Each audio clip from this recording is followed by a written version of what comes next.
বাংলাদেশে যাতে এই রকমের স্বৈরতান্ত্রিক একটা স্বৈরতন্ত্রকে লেজিটিমাইজ করার যে বয়ান, সেটা যেন আর জীবনে তৈরি না হয়।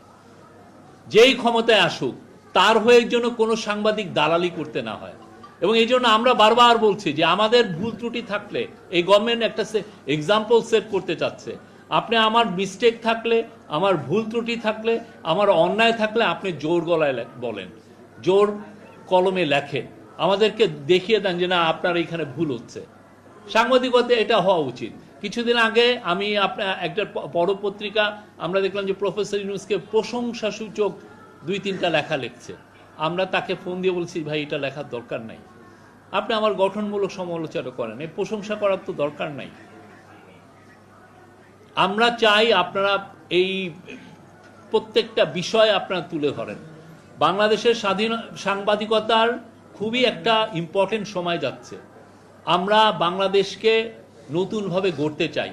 সেটার জন্য আমরা যে এই ইন্টারিম গভর্নমেন্টের 2য় অধ্যায় গতকাল শুরু হয়েছে কনসেনসাস কমিশনের মাধ্যমে, আমরা চাচ্ছি পুরো বাংলাদেশের সমস্ত পলিটিক্যাল পার্টি এখানে কন্ট্রিবিউট করুক, বাংলাদেশের সিভিল সোসাইটি এখানে কন্ট্রিবিউট করুক।